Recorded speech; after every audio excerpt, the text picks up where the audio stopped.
안녕하세요. 저는 얼마 전 예쁜 딸아이를 낳은 30대 아이 엄마입니다. 결혼을 할 줄도 몰랐던 제가 임신을 하고 출산까지 했다는 게 지금도 믿어지지 않네요. 예쁜 아이의 얼굴을 들여다보면 너무 행복해서 꿈만 같지만 한편으로는 내가 이렇게 행복을 누려도 되는 건지 괜히 불안한 생각이 들기도 해요. 사실 제가 아이를 낳기도 전에 이를 뻔한 일이 있었기에 더욱 그런 것 같기도 합니다. 지금은 가족들의 도움으로 잘 해결이 되었지만 아직도 그 일을 떠올리면 많이 힘드네요. 가족들의 위로도 좋지만 제 스스로 털고 일어서야 하는 일이란 생각에 이렇게 사연을 보내게 되었습니다. 어린 시절 저는 매일 부모님이 싸우는 모습을 보고 자랐습니다. 부모님은 매일 싸우느라 제게 관심이 없으셨고 그러다 보니 저는 늘 불안하고 외로웠어요. 초등학교에 들어가고 사리분별이 조금씩 될 즈음부터는 혹시나 부모님들이 이혼이라도 하시면 어쩌나 싶어서 늘 불안해했어요. 그래서 저는 버림받지 않기 위해 노력할 수밖에 없었습니다. 저를 챙겨주지 않으시는 부모님을 대신해서 혼자 씻고 숙제를 하고 학교를 다니며 한창 부모님의 사랑과 관심을 받아야 할 나이에 저는 혼자 견디는 법을 배워야 했습니다. 그래서 저는 너무 일찍 처리될 수밖에 없었어요. 부모님의 눈치를 보며 두 분 사이에서 어떻게든 관계를 개선시키려 노력했지만 결국 부모님은 이혼을 하셨고 그날 이후로 저는 집에서 엄마의 흔적을 더 이상 볼 수 없었어요. 그 후 아버지가 지 일을 핑계로 해외를 떠나버리셨고 저는 결국 혼자가 되었습니다. 그렇게 저는 아버지에 의해 친가 쪽 친척들에게 맡겨져 자라게 되었어요. 남의 집에서 객식구로 지낸다는 건 정말 곤욕이었습니다. 작은 행동 하나하나 모두가 눈치가 보였고 가장 편해야 할 집이 제게는 제일 불편한 공간일 수밖에 없었어요. 그래서 저는 공부를 한다는 핑계로 매일 집 밖을 맴돌았습니다. 아침 식사도 거르고 아침 일찍 학교를 찾았고 학교 후에는 도서관이 문 닫을 때까지 그곳에서 시간을 보내곤 했죠. 하지만 책장을 덮고 나면 다시 현실로 돌아가야 했기에 그게 그렇게 끔찍할 수가 없었어요. 어릴 적부터 주눅이 들어 자라서 그런지 간이 콩알만 하던 저는 감히 가출을 감행할 용기도 없이 숨죽여 살았습니다. 그리고 20살이 되자마자 대학을 핑계로 독립을 하게 되었죠. 제대로 공부도 하지 못해서 좋은 대학을 갈 수 있었던 건 아니었지만 장학금과 기숙사를 제공한다는 3년제 전문대로 입학을 결정했습니다. 외딴 시골에 있는 학교의 전문대라 남들은 꺼려할지 몰라도 늘 벗어나고 싶었던 저는 그 학교가 천국같이 느껴졌어요. 더 이상 남들 눈치 안 보고 숨 쉬고 살 수 있을 거라 생각했죠. 하지만 삶이란 생각보다 녹록지 않았습니다. 객식구 노릇에서 벗어났다고 해서 끝이 아니더라고요. 별 생각 없이 말했던 부모님의 이혼과 어렵게 자랐던 제 어린 시절이 남들에게 제 약점이 될 줄은 몰랐습니다. 사람들은 날 때부터 불행을 끌어안고 태어난 저를 기피했어요. 티를 내지 않으려고 아무리 웃어도 결국 사랑받지 못한 티는 숨길 수가 없더라고요. 결국 저는 대학 생활 중에도 마음 붙일 친구 하나 만들지 못하며 졸업을 하게 되었습니다. 그래도 친구 없어서 공부만 했던 탓에 자격증이며 공모전 수상이 꽤 되었던 저는 남들보다 일찍 취업을 할 수 있었어요. 그렇게 대학을 막 졸업한 저는 20대 초반 이른 나이에 자취를 시작하게 되었습니다. 학교 다니면서 틈틈이 아르바이트를 하며 모은 돈과 공모전 수상 상금 덕분에 보증금 걱정은 없었지만 저는 완전히 혼자가 되었다는 생각에 두려워졌습니다. 기숙사 생활하면서 싫더라도 남들과 생활해야 했던 대학 시절이 마치 유예기간이라도 된 듯 느껴졌죠. 그래서 저는 그동안 궁금했던 부모님의 소식이 더욱 궁금해졌습니다. 먼저 연락도 없고 찾아오지도 않는 부모님이었지만 피로 연결되어 있다는 끈끈함이 괜히 당기는 것 같았어요. 학창시절 그렇게 원망하고 미워했던 부모님이었는데도 말이죠. 그래서 저는 후회할지 모른다 생각하면서도 부모님의 연락처를 알아볼 수밖에 없었습니다. 하지만 엄마나 아버지 둘 중 누구도 저를 반기는 사람은 없었습니다. 반가운 마음에 제 소식을 전했지만 돌아오는 건 어떻게 번호를 알아냈냐는 엄마의 타박과 먹고 살기 어려워 제게 신경 쓸 여력이 없다는 아버지의 거절뿐이었습니다. 돈이 필요한 것도 아니고 도와달라는 것도 아니고 그저 부모님이 그리워서 연락을 했다는 제게 돌아온 것이 그것뿐이었네요. 처음에는 서러워서 많이 울었어요. 그리고 내가 바보처럼 괜한 짓을 했다는 걸 알고 후회를 했죠. 저는 그날에서야 제가 사실은 고아였다는 것을 완전히 깨닫게 되었습니다. 그래도 부모님이 멀쩡히 살아계시기에 스스로도 제가 고아라고 생각하지 않았었는데 알고 보니 저는 버림받았던 그때 부모를 잃었더라고요. 그것도 모르고 혼자 바보같이 부모를 그리워했던 저는 뒤늦게 정신을 차리고 독하게 살기로 마음먹었습니다. 이혼 가정에서 불행하게 자란 저는 행복한 가정을 꾸릴 수 있을 거라는 기대도 없었어요. 그때 저의 목표는 열심히 일한 돈으로 저 혼자 살 적당한 아파트 한 채 사는 것이었습니다. 그래서 열심히 일만 해왔죠. 그렇게 몇몇 회사를 거쳐 일을 해오던 저는 그 즈음 작은 중소기업에서 새로운 격리 일을 하게 되었습니다. 직원 20명 남짓의 작은 회사였지만 복지도 괜찮고 페이가 좋아서 마음에 들던 곳이었어요. 그리고 무엇보다 회사 분위기가 참 좋았습니다. 직원들 모두 새로운 직원인 제게 친절했고 사장님께서도 제 능력을 인정해 주시면 잘해 주셨어요. 사실 제가 이직을 했던 이유가 연봉 문제도 있었지만 이전 회사에서의 적응 문제 때문이었습니다. 전 회사에는 제 또래 여직원들이 많았는데 거기서 제가 말로만 듣던 직장 내 괴롭힘을 당해야 했어요. 가정 형편도 안 좋은데 음침하고 조용하다는 이유였죠. 그러다 말겠지 싶어 참아보려고도 했지만 갈수록 심해지는 괴롭힘에 결국 이번에도 제가 또 먼저 도망치고 말았네요. 왜 나는 늘 도망쳐야 하는 건지 억울하기도 했지만 다행인지 그 회사에서는 모두 환영해 주시는 덕에서 저도 금방 적응할 수 있었고 회사 업무에도 빨리 적응을 해나갈 수 있었습니다. 사장님은 직원들에게 존경받으시고 여러모로 덕망이 있는 좋은 분이셨어요. 작은 회사는 모두 직원들 힘으로 돌아가는 거라며 직원들 복지에 개인사까지 챙겨주시는 세심한 사장님이셨습니다. 저도 잘해주시는 분께 마음이 허물어졌는지 어느 날 회식 자리에서 수익김에 제 사연을 전부 털어놓았던 적이 있었어요. 하필 다른 직원들은 다들 취해서 자고 있던지라 사장님께서만 제 이야기를 들으셨죠. 사장님은 제 사정을 다 아시고도 저를 예뻐하셨어요. 남들은 제 개인사를 들으면 기구하다느니 팔자가 드세다느니 다들 좋지 않은 반응들만 보이는데 사장님은 제가 어려운 상황에서도 참 잘 컸다며 오히려 저를 칭찬해 주시더라고요. 그동안 신대리가 얼마나 어려운 일들을 겪었는지 힘들게 지냈는지 내가 전부 알 수는 없지만 신대리가 그동안 참 열심히 살았구나 하는 건 내가 잘 알겠어. 그전에도 요즘 아가씨들답지 않게 야무지고 성실하고 날았어도 그런 사연이 있는 줄은 몰랐네. 근데 그거 부끄러워할 필요 없어. 부모 없이 자란 게 부끄러워해야 할 일이야? 부모도 포기한 자신을 혼자 챙겼다는 건 도리어 칭찬받아 마땅할 일이지. 괜히 그런 걸로 기죽을 일도 아니고. 남들한테 눈치 볼 필요도 없어. 거기다가 이렇게나 잘 자랐으니 당연히 자랑할 만하지. 그러니까 앞으로는 어디 가서 기죽지 말고 더 당당하게 다녀. 알겠지? 저한테 그런 말을 해준 사장은 사장님이 처음이셨습니다.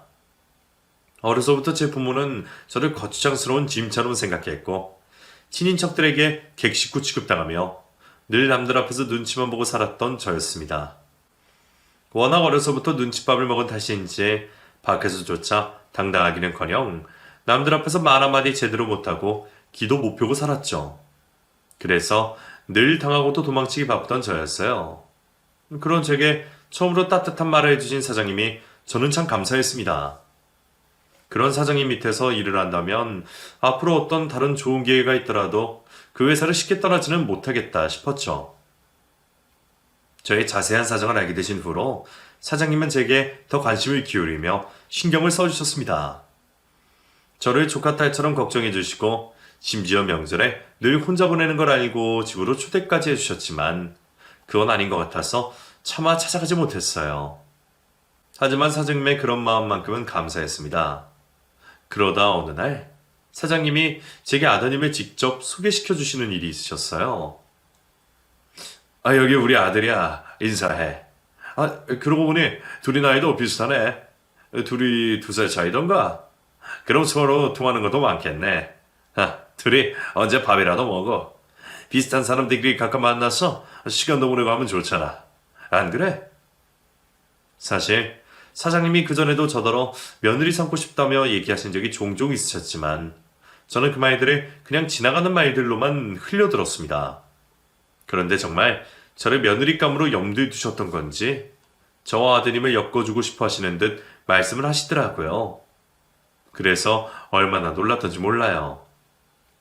어떻게 해야 할지 몰라서 은행 일을 봐야 한다며 자리를 피해버렸지만 솔직히 말하면 부담스럽기는 했어도 기분 나쁘거나 싫지는 않았습니다. 사장님 아드님은 명문대 나와서 스펙도 좋았고 좋은 회사 다니면서 얼굴까지 잘생겼었거든요. 누가 봐도 탐날 만한 사윗감이고 남편감이기에 그런 사람에게 저 같은 사람이 어울릴 거라 생각하지 못했죠. 사장님이 대체 무슨 생각으로 그러시는지 몰라도 그 아드님은 감히 제가 덤볼 만한 사람은 아니다 싶었어요. 하지만 사장님은 정말 진심이셨던 건지 그날 이후로 더 적극적으로 아드님과 저를 이어주려 노력하셨습니다. 내심 그런 관심이 싫지 않았던 저는 결국 못 이기는 척 따라가서 사장님 아드님과 식사도 하고 커피도 마시며 서로를 알아가기 시작했습니다. 그리고 결국 저희는 진지한 연인으로 발전할 수 있었어요. 보통 상황이었더라면 저도 용기를 내기 어려웠겠지만 처음부터 제 사정을 알고 시작한 현규 씨라면 저도 연애를 할 수 있지 않을까 생각했어요. 이미 제 치부를 드러내고 시작한 연애였음에도 저는 의리 아니었습니다. 현규 씨는 같이 있을 때면 늘 저를 누구보다 귀한 사람으로 만들어줬어요. 작은 행동 하나에도 저를 신경 쓰고 아끼는 것이 보였고 부모에게조차 버려졌던 저를 저보다 더 사랑하고 아껴준 고마운 사람이었어요. 그렇게 저는 현규 씨를 만나며 조금씩 마음을 열기 시작했고 결국 1년 만에 결혼을 약속하게 되었습니다. 그제서야 저는 처음으로 시어머니께 인사를 드리게 되었어요.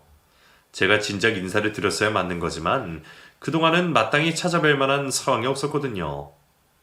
결혼이 확실해질지도 모르는 상황에 제가 먼저 설레발치기도 그랬고 그동안 어머니는 회사에 나오신 적이 없으셔서 제가 회사 일로 만나뵐 일도 없었죠. 그러다 보니 결국 결혼 약속을 하고서야 어머니 얼굴을 뵙게 되었네요. 아버님이 저를 엮어주셨을 때 이미 암묵적으로 결혼 허락을 받은 것이기에 그냥 형식적으로 인사를 나누는 자리에 불과했지만 저는 시어머니를 처음 뵙는 자리가 무척 떨렸습니다. 현규 씨를 통해 어머니 역시 저를 환영하실 거란 말을 들었었지만 그래도 어쩔 수 없이 걱정이 들었죠. 혹시 제가 마음에 들지 않으면 어쩌나 싫어하시면 어쩌나 싶었거든요. 그런데 다행히 저를 예뻐해 주시고 환영해 주신 어머니를 보자 저도 그제서야 마음이 놓였습니다. 반겨주셔서 감사합니다, 어머니. 저 앞으로도 어머니께 정말 잘할게요. 그래, 그렇게 말해주니 나야말로 고마워. 영주가 생긴 것만 예쁜 게 아니라 말하는 것도 참 예쁘네. 나야말로 이렇게 예쁜 며느리 얻어서 얼마나 고마운지 몰라. 앞으로 내가 정말 딸처럼 대해줄 테니까 아무 걱정하지 말어. 그날 이후 저는 시어머니와 도움으로 결혼 준비를 시작하게 되었고 하나부터 10까지 신경 써주시고 챙겨주시는 어머니 덕분에 아무 걱정 없이 결혼식을 준비할 수 있었습니다. 제가 혼자 뭘 제대로 할까 걱정이 많았는데 그런 저의 어려움을 알아주시고 먼저 도와주신 어머니가 감사할 수밖에 없었어요. 그리고 그 일로 저는 어머니와 부쩍 가까워질 수 있었죠. 영주야, 그러지 말고 앞으로 그냥 나를 엄마라고 부르렴. 시어머니는 너무 딱딱하지 않니? 정말 그래도 될까요? 그럼 이제 우리는 한 가족이 될 건데 그렇게 하는 게 당연하지. 안 그래 우리 딸? 제게 친정엄마처럼 잘해주시는 시어머니와 며느리를 딸처럼 예뻐해 주시는 시아버지, 그리고 저를 누구보다 아껴주고 사랑해주는 남편 덕분에 저는 정말 행복했습니다. 태어나서 처음으로 제대로 된 가족을 가져보면서 이제서야 안정감을 찾았다고 생각했어요. 친부모에게 받지 못했던 사랑을 시부모님께 대신 받게 되었고, 나 스스로도 아껴주지 못한 저를 남편이 대신 아껴주었습니다. 전에는 결혼 생각도 못했던 제가 그런 행운을 얻었다는 게 제 스스로 믿기지 않을 정도였어요. 오죽 행복했으면 혹시라도 이 완벽한 행복이 깨지진 않을지 불안할 정도였죠. 마음이 편해서 그런 건지 남편과 금슬이 좋아서 그런 건지 몰라도 저는 결혼 생활을 한 지 1년 만에 임신 소식을 듣게 되었습니다. 그래도 신혼을 좀 즐기고 천천히 임신 준비를 할 생각이라 임신은 생각도 못하고 있었는데 몸이 좀 이상해서 병원을 찾았더니 임신이라는 걸 알게 되었어요. 조금 이르게 듣게 된 갑작스러운 소식이었지만 저는 너무 기뻤습니다. 사랑하는 남편과 사랑의 결실을 맺었다는 생각에 저는 제 행복의 정점을 찍은 듯한 기분이었죠. 너무 기뻤던 저희 부부는 그 소식을 곧장 시댁에 전했고 시부모님 역시 깜짝 놀라셨습니다. 정말이냐? 정말 영주가 임신을 했단 말이야? 예, 진짜라니까요, 아버지. 초음파 사진 보고도 못 믿으세요? 못 믿는 게 아니라 안 믿겨서 그렇지. 아유, 이 콩알바닥에 내 손주라니. 아가, 큰일했다. 정말 잘했어. 아유, 아직 애를 낳은 것도 아닌데 무슨 큰일이 했다고 그래요. 근데 너희들 아이는 천천히 갖겠다고 하지 않았었니? 어떻게 된 거야? 그래도 대단이란 거 맞잖아. 아이, 나도 뭐라 칭찬해주고 싶어서 그렇지.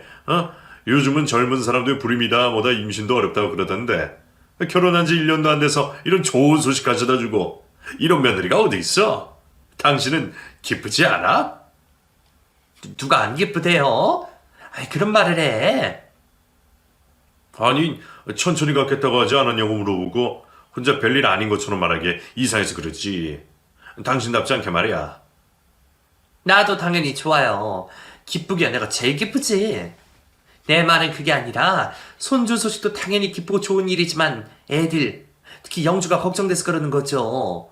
남편들이야 임신했다고 축하해주면 끝이겠지만 여자는 앞으로 신경 쓸 게 많잖아요. 임신하면 하던 일도 그만둬야 할 거고 애 낳고 나면 언제 다시 일할 수 있을지도 모르는데 영주 입장에서는 이것저것 신경 쓰이는 게 있지 않겠어요? 그런가? 내 생각이 짧았네. 미안하다, 아가. 내가 너무 깊어서 그만 네 생각을 미처 못했구나. 아니에요, 아버님. 저 괜찮아요.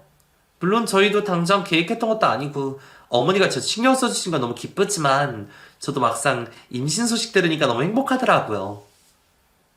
일은 못하게 될지 모르지만 대신 엄마가 된다고 생각하니까 기대도 되고 잘하고 싶어요. 다만 제가 엄마 노릇을 잘할 수 있을지 그게 걱정이죠. 형주야, 왜 그런 말을 해? 당연히 잘할 거야. 당신 누구보다 좋은 엄마가 될걸? 나도 좋은 아빠 되도록 노력할 테니까 우리 둘 다 잘해보자. 정말 고마워, 여보. 다들 생각하지 못하셨던 임신 소식에 놀라셨던 듯 했지만 그래도 모두들 좋아해 주셔서 다행이라 생각했습니다. 그 와중에도 깊은 손주 소식보다 며느리 걱정을 먼저 해주시는 시어머니께 저는 또 한 번 감동을 받을 수밖에 없었어요. 결혼하기 전에는 나중에 내가 결혼을 하고 아이를 낳게 되면 친정엄마도 없이 어떻게 해야 하나 걱정을 했던 적이 있었는데 저는 그런 좋은 시어머니를 만난 덕분에 걱정이 없어졌습니다. 물론 여전히 제 스스로 좋은 엄마가 될 수 있을지는 걱정이었지만 며느리까지 자식으로 품어주시는 시어머니를 보고 많이 배우면 될 거라 생각했어요. 그 후 저는 배가 불러오며 일을 쉬게 되었고 집에서 태교와 임신 준비를 하며 시간을 보내게 되었습니다. 아직 배도 별로 나오지 않았는데 너무 이르지 않나 싶었지만 저를 걱정하시는 시부모님 때문에 어쩔 수 없이 쉬어야 했어요. 그래도 오랜만에 누리는 여유와 호사가 나쁘지 않았습니다. 남편은 임신한 저를 위해 늦은 새벽에도 먹고 싶다는 음식을 구해오는 사람이었고 시부모님은 임산부에게 좋다는 음식들을 날마다 공수해서 찾아오곤 하셨어요. 아무리 임신을 했다고는 해도 혼자 너무 받기만 하는 것 같아서 제가 이런 호사를 누려도 될까 싶었죠. 그렇게 아무 걱정 없이 태교에 집중하고 있던 어느 날, 저는 생각해 본 적 없던 누군가를 만나게 되었습니다. 다짜고짜 제게 전화를 해서 만나자는 웬 여자가 있었거든요.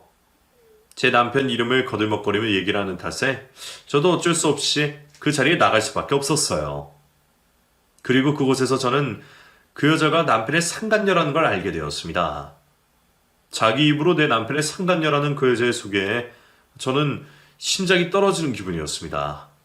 하지만 누구보다 남편을 믿고 있었던 저는 남편이 저를 두고 바람을 폈을 거라 생각하지 않았습니다. 저희 남편이랑 무슨 사이라고요? 지금 그 말에 나더러 믿으라는 거예요? 나랑 형규씨, 우리 꽤 오래된 사이예요? 그쪽이랑 결혼하기 전부터 만나던 사이였다고요. 못 믿으면 어쩔 수 없지만 이 사진들 보면 안 믿고 싶어도 믿을 수밖에 없을걸?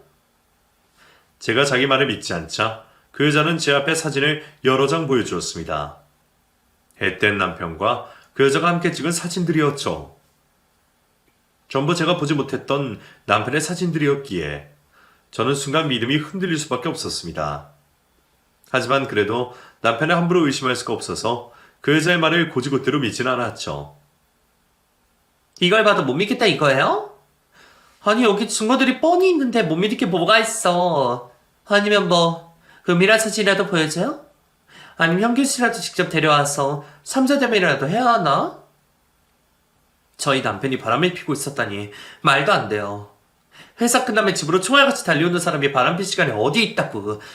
그리고 당신이랑 만나고 있었으면서 당신 두고 나랑 결혼할 이유는 뭔데요? 남편과 내 사이 믿음도 꽤 끈끈한 편이에요. 근데 내가 처음 본 당신 말을 믿을 수 있겠어요? 당신 참 순진하네. 남자들이 보여주는 게 전부인 줄 아는 모양이야. 너 연애 별로 안 해봤지? 뭐라고요? 보니까 딱 알겠네. 연애 한번 제대로 못 해보고 그저 남자 내숭에서가 결혼했구나? 바람필 시간이야 만들면 그만이지. 그걸 티나게 하는 게 더 이상한 거 아니겠어? 회사 생활하다가 잠시 만날 수도 있는 거고 일 핑계로 만나기도 쉽고 볼일 보러 잠깐 나갈 때도 볼 수 있는 거지. 당신이 남편 하루 종일 쫓아다니는 것도 아니잖아? 그리고 결혼은 처음부터 형규씨 선택이 아니었던 걸로 아는데 둘이 시아버지가 엮어준 거잖아. 형규씨는 나중에 아버님 회사 물려받아야 할 사람인데 그런 아버님 말을 쉽게 거역할 수 있겠어? 너무 당당한 그 여자의 태도 때문인지 아니면 조금 전 봤던 남편의 사진 때문인지 저도 모르게 점점 그 여자의 말을 믿고 있었습니다. 생각해보면 그 여자가 진짜 상간녀가 아니라는 게 더 이상한 일이었어요. 모르는 여자가 뭐하러 이유도 없이 그런 일을 벌일까 말이에요. 바람판 남편 평생 끼고 살 자신 있어? 당신 같은 여자는 절대 못하니까 지금이라도 포기하는 게 좋을 거예요. 괜히 시간 끌다가 애 낳고 후회하지 말고 돌이킬 기회가 있을 때 알아서 잘 선택하라고. 알겠어?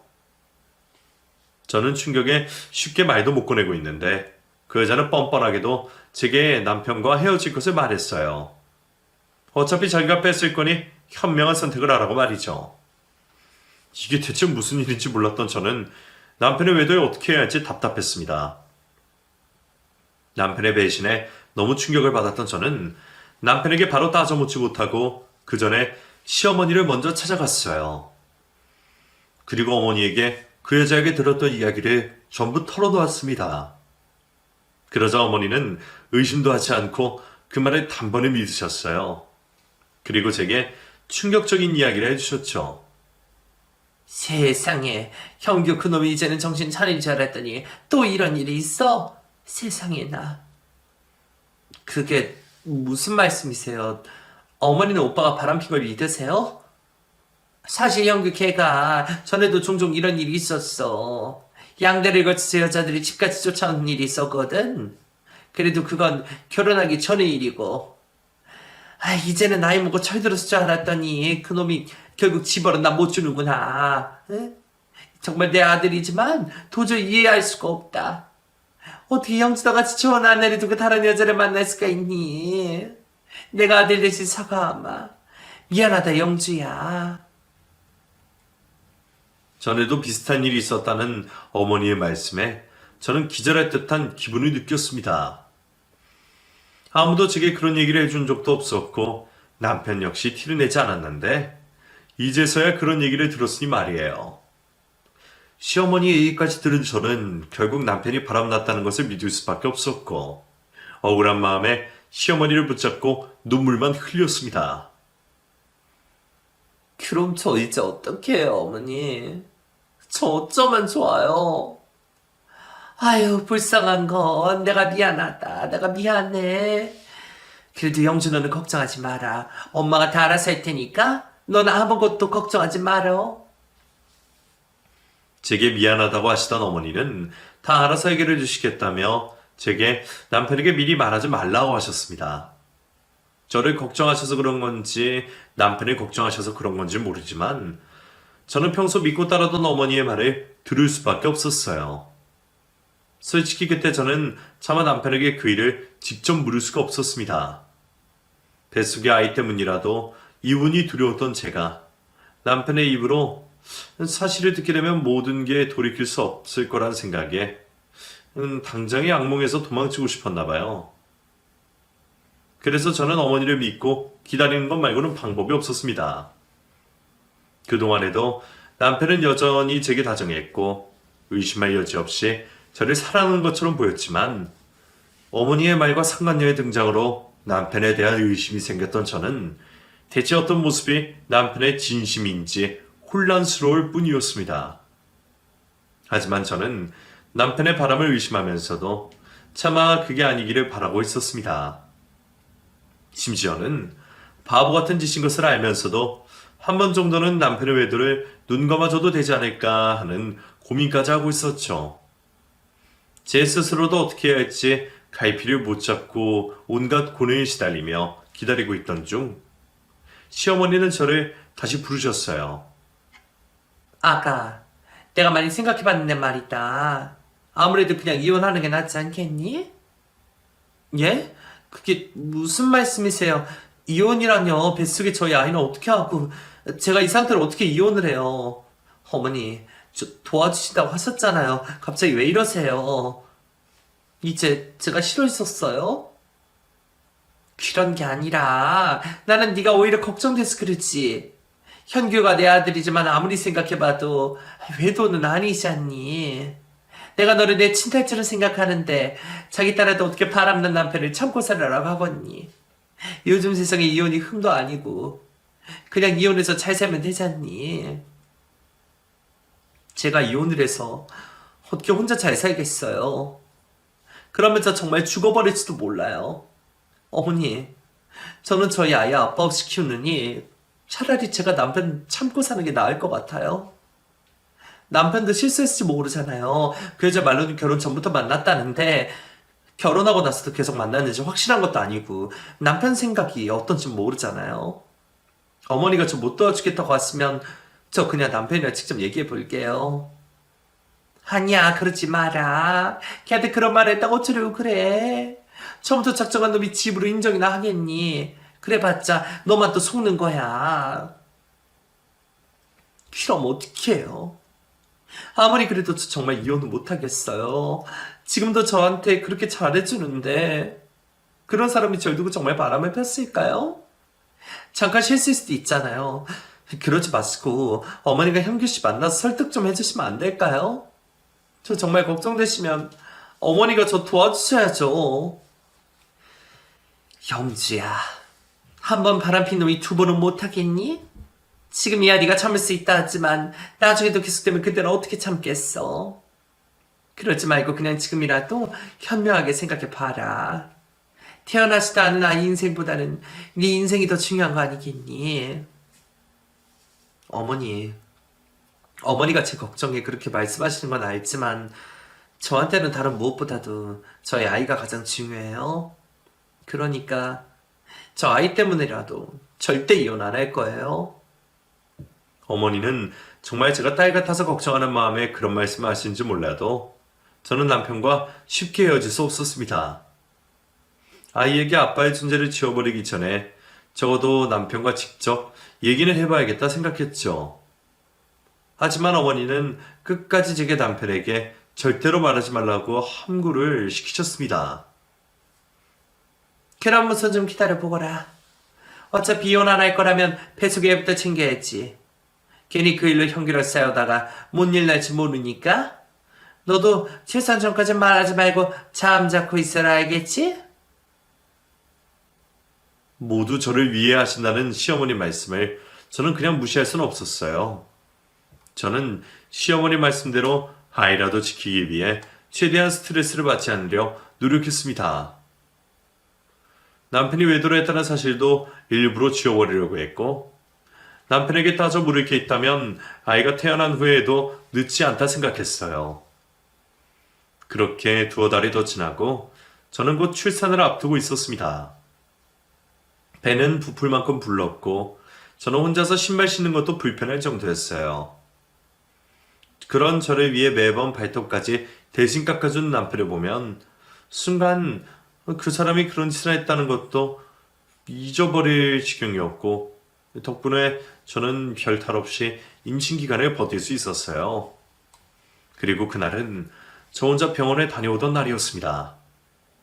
출산 전 검사도 하고 예정일 확인도 받을 겸 혼자 걸어서 병원을 다녀오던 저는 늘 다니던 육교를 건너가고 있었습니다. 종종 걸음으로 걷다 보니 횡단보도 건너는 게 늘 마음이 급했는데, 육교로 가면 신호에 쫓길 일도 없고 엘리베이터가 있어서 저 혼자 다닐 수가 있었거든요. 그래서 제가 남편 없이 혼자 병원에 갈 때면 늘 다니던 길이었습니다. 그렇게 그날도 저는 혼자 육교를 지나고 있었어요. 그런데 갑자기 뒤에서 웬 여자가 달려와 저를 계단 쪽으로 밀어버리려고 하는 거예요. 너 내가 경고했지. 현규 씨랑 당장 이혼하라고. 내가 너랑 이 새끼 그대로 둘 것 같아? 애 때문에 이혼 못하겠으면 애를 없애버리면 되지? 다름 아닌 남편의 상간녀가 저를 유산시키려 계단으로 밀어버리려고 했던 거였죠. 순간 제가 급히 몸을 피해서 계단으로 구르진 않았지만 너무 놀란 나머지 저는 그 자리에 그대로 주저앉고 말았습니다. 이대로 다시 당하려나 싶었던 순간 엘리베이터가 열리며 사람들이 나왔고, 다른 목격자들 때문인지 그 여자는 급히 도망을 가버렸어요. 그리고 주저앉아 있던 저는 그분들의 도움으로 병원으로 갈 수 있었죠. 병원에서는 다행히 이상은 없다고 하셨지만 혹시라도 예정일이 당겨질지 모르니 계속 조심을 해야 한다고 하셨습니다. 아이가 무사해서 정말 다행이었지만 만에 하나 잘못되기라도 했으면 어땠을지 저는 그 생각이 머릿속을 떠나지 않았어요. 이건 살인미수나 다름없다는 생각에 저는 곧장 경찰서를 찾아갔습니다. 그리고 그 소식에 남편과 시어버지가 경찰서까지 한달음에 달려오셨어요. 어머니는 연락이 안 되셨는지 못 오셨죠. 경주야, 이게 무슨 일이야? 어디 다친 애는 없어? 경찰서로 올 게 아니라 병원 먼저 가야 하는 거 아니야? 뻔뻔하게 저를 걱정하는 남편을 보자 저는 그제서야 참고 있던 화가 터져버렸습니다. 누구 때문에 이 지경이 벌어졌는데 나를 걱정하는 척 하는지, 상간녀와 남편 모두 똑같은 인간이란 생각이 들더라고요. 당신이 나를 걱정해? 이 일이 누구 때문에 벌어진 일인데 이게 다 전부 당신 때문이잖아. 그게 무슨 말이야? 나 때문이라니. 나 밀어서 죽이려고 했던 그 사람 당신 애인이야. 벌써 몇 달 전에 찾아와서 나더러 당신이랑 이혼하라고 그랬었는데 내가 아이 때문에 못 헤어진다고 생각해서 아이를 해코지 하려고 이런 짓을 한 거라고. 애인이라니? 무슨 애인? 경주야, 너 설마 머리도 다친 거야? 뭐? 이제는 나를 정신병자 취급하는 거야? 당신이 어떻게 나한테 이럴 수가 있어? 영주야, 그게 정말이냐? 형규 이놈이 바람을 피고 있었어? 이 사람한테 결혼 전부터 숨겨둔 애인이 있었대요, 아버님. 근데 아버님이 시키셔서 저랑 억지로 결혼을 했다더라고요. 이미 어머니도 다 알고 계셨어요. 어머니는 남편이 전에도 그런 전적이 있었다고 아들 잘못 키운 자기 탓이라고 하시더라고요. 우선은 아이가 먼저라 싶어서 출산하고 얘기하려고 그랬는데 그 사이에 설마 이런 일이 생길 줄은 몰랐어요. 김영규, 너 이 말이 사실이냐? 네가 지금 온 식구들이 기만한 거야? 나 정말 아니라니까. 아버지, 저 정말 아니에요. 진짜 억울해요, 아버지. 저 정말 모든 걸 걸고 맹세할 수 있어요. 영주야, 진짜 나 좀 믿어줘. 어? 자, 그러지 마시고 우선 CCTV 영상 확보했으니 확인부터 해보시죠. 그리고 공범이 있는 것 같던데 혹시 아시는 분인지 확인 부탁드립니다. 경찰의 개입으로 실랑이는 중단이 되었고 저는 그 상간녀에게 공범이 있다는 얘기에 당연히 남편을 먼저 의심했습니다. 이 사람이 처음부터 다 알고 계획했던 건 아니겠지. 그런 생각까지 하던 제 머릿속은 이미 지옥이었어요. 그런데 CCTV로 확인한 순간 저희 세 사람은 아무 말도 할 수 없었습니다. 저를 뒤쫓아 미행을 하고 그 여자가 육구까지 쫓아와 올라 저를 미는 순간을 먼 발치에서 지켜보던 공범의 정체는 다름 아닌 제 시어머니셨습니다. 그리고 제가 넘어지는 것을 보고 불이 나게 도망을 가는 어머니의 모습을 보게 되었죠. 어머니가 설마 남편의 상간녀와 아는 사이라도 되는 건지 대체 무슨 상황인지 도저히 믿을 수가 없었어요. 하지만 저희들이 다 좀 묻기 전에 경찰에서 먼저 어머니를 소환했습니다. 경찰서로 잡혀와 겁에 질린 어머니는 그제서야 모든 진실을 얘기하셨어요. 어머니는 제가 처음부터 마음에 들지 않으셨습니다. 귀한 아들이 결혼할 여자는 신중하게 고르고 싶었는데 남편이 상의도 없이 웬 별 볼 일 없는 여자를 데려온 일로 마음이 크게 상하신 모양이었어요. 하지만 집안에 전권을 쥐고 계시는 아버지의 추진으로 차마 저희의 결혼을 반대하지 못하셨습니다. 그래서 억지로 결혼을 시키긴 했지만 어떻게든 저희를 헤어지게 하려고 하셨답니다. 하지만 그 사이 제가 덜컥 임신을 하게 되었고 아이를 낳으면 더 이상 떼어내기 어렵겠다는 생각에 그런 자작극까지 벌였던 거였어요. 상간녀도 어머니가 구한 사람이었고 그 여자와 남편이 찍었다는 사진이며 증거를 전부 조작된 것이었더라고요. 그래서야 저는 그동안 남편에게 함구하게 했던 시어머니의 의도를 알 수 있었습니다. 대체 제가 얼마나 싫으면 그렇게까지 하셨을지 기가 막혔지만 어머니는 여전히 제 탓만 하고 계셨어요. 그렇게라도 쟤를 때리고 싶었어요. 내 아들 앞길 막는 저희를 평생 보느니 어떻게든 헤어지게 만들고 싶었습니다. 근데 제가 배숙의 애 때문에 죽어도 이혼을 못하겠다고 하는 바람에 나도 어쩔 수 없이 이렇게 할 수밖에 없었던 거예요. 모든 게 끝이 났다 싶으셨는지 담담히 진실을 말하는 어머니를 보고 시아버지는 기함을 하셨습니다. 그리고 그 자리에서 시어머니의 뺨을 때려버리셨죠. 당신이 사람이야? 짐승도 이런 짓은 안 해! 자기 자식 귀한 사람이 어떻게 남의 자식을, 그것도 자기 손녀를 해칠 생각을 할 수가 있어? 걔가 왜 내 손녀야? 나는 그런 손녀 필요 없어. 그렇게 당신이 처음부터 헛짓거리만 안 했어도 내가 이런 일이 있어? 이게 다 당신이나 쟤 때문이야. 당신이 어떻게 이래? 정말 실망이다. 나 앞으로 당신이랑 더 이상 같이 살지 못할 것 같다. 애들을 이혼시킬 게 아니라 그냥 우리가 갈라서는 걸로 하자. 그리고 아버님은 그 자리에서 바로 어머니와 이혼을 결정하셨습니다.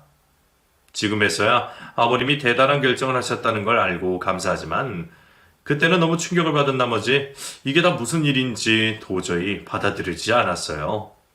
어쩌면 남편보다도 더 믿었던 시어머니셨는데 제가 친정엄마보다도 가깝게 생각하며 사랑했던 분이 사실은 처음부터 나를 미워하고 신변의 위협을 가할 수 있을 정도로 증오하고 있었다는 게 믿고 싶지 않더라고요. 분명 진심이라 생각했는데 그게 다 가면이었다니. 저는 더 이상 누구를 믿어야 할지 혼란스러웠어요. 하지만 그런 상황에서도 남편은 저를 보듬어 주었습니다.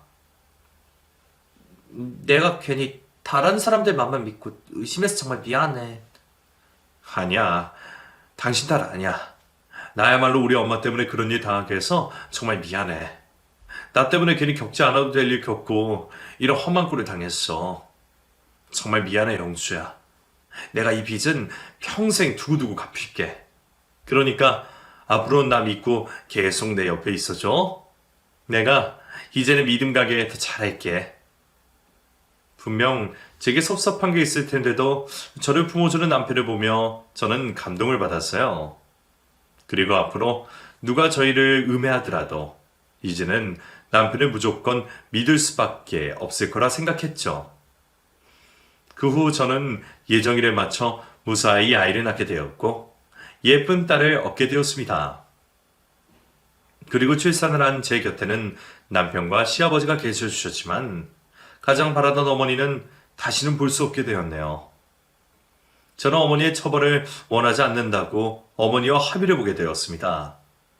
그분을 완전히 용서하는 게 아니라 앞으로 다시 볼 일이 없는 사람이기에 그럴 필요가 없기 때문이었어요. 아버님이 이혼 소송을 진행 중이시고 곧 이혼 확정이 날 예정이거든요. 그래서 아마 제가 앞으로 평생 그분을 뵐 일은 없을 것 같습니다. 그럼 여러분들도 저희 가족이 예쁘게 사는 걸 응원해 주셨으면 좋겠어요.